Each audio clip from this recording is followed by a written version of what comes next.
एक भयानक अंधेरी रात में मंदिर की सीढ़ी पर मंदिर में लगे लाइट की रोशनी में एक साधारण 15 साल का लड़का पढ़ाई करते दिखा। ठंडी के दिन थे, वो ठंड से कांप रहा था लेकिन पढ़ाई में खोया हुआ था। हफ्ते में 2 दिन मैं उस रास्ते से होकर गुजरता था।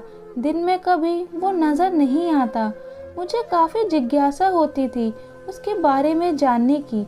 एक रात खाना खाकर मैं गाड़ी लेकर उसी रास्ते से गुजरने वाला था।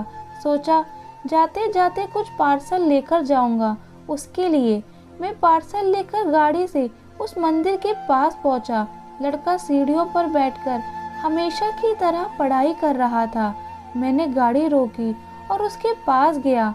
मेरी तरफ जब उसने देखा तो वह मुस्कुरा दिया जैसे वो मुझे पहले से जानता हो। मैंने उससे पूछा, बेटा तुम हमेशा यहीं पर क्यों पढ़ाई करते हो? सर, मेरे घर में बिजली नहीं आती, मेरी माँ बीमार रहती है और तेल डालकर दिया जलाने लायक मेरी परिस्थिति नहीं है। बस इसीलिए मैं यहाँ आकर पढ़ता हूँ। तुम मुझे देखकर मुस्कुराए क्यों? मैंने पूछा। क्योंकि आप भगवान हैं, वो बोला। ऐसा नहीं है, मैंने कहा। नहीं, आप भगवान ही हैं, वो बोला। चलो वो सब जाने दो, मुझे बताओ क्या तुमने खाना खा लिया? क्योंकि मैं तुम्हारे लिए खाने का पार्सल लाया हूँ। देखा, इसीलिए मैं आपको भगवान कह रहा था। आज मुझे बहुत भूख लगी है। सुबह से मैंने कुछ भी नहीं खाया, लेकिन मुझे इस बात की ज़रा भी चिंता नहीं थी। मैं जानता था वो भगवान जिसने मुझे भूख दी है वह मुझे भूखा पेट नहीं सुलाएगा। किसी न किसी रूप में आकर मुझे खाना देगा। और आप खाना लेकर आ गए। आप भगवान ही हो ना?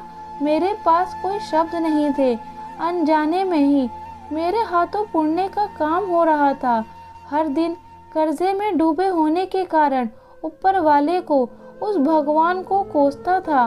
मुझे ही भगवान की उपाधि देकर शर्मसार कर दिया था।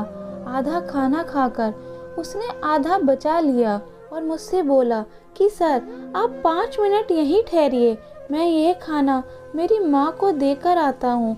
मंदिर से कुछ दूर एक पुराने घर की तरफ जाते हुए मैं उसे देखता रहा। कुछ मिनटों बाद वह वापस लौटा। उसके हाथों में मुट्ठी भर फूल थे। उसने वो मेरे पैरों में रख दिए और बोला, माँ ने कहा है जिस भगवान ने हमारा पेट भरा है उसके चरणों में थोड़े फूल तो चढ़ाने ही चाहिए। मेरी आंखें बंद हो गई और उसमें अपने आप आंसू निकल आए। आंखें खोल के मैंने उसके पुराने घर की तरफ देखा। उस घर के सामने पड़े पत्थर में भी मुझे प्यारी सी मुस्कान दिखाई दे रही थी। उस लड़के की आंखों में मुझे साक्षात भगवान दिखाई दे रहा था। दोस्तों, कहते हैं कि भगवान सबकी मदद करते हैं, बस वह खुद सामने नहीं आते। किसी न किसी के ज़रिए हम तक वह मदद पहुंचा देते हैं। बस ज़रूरत है तो उन पर विश्वास करने की। धन्यवाद दोस्तों। अगर ये छोटी सी कहानी आपको पसंद आई हो तो चैनल को लाइक, शेयर और सब्सक्राइब करना ना भूलें। कहानी को पूरा सुनने के लिए आपका बहुत धन्यवाद।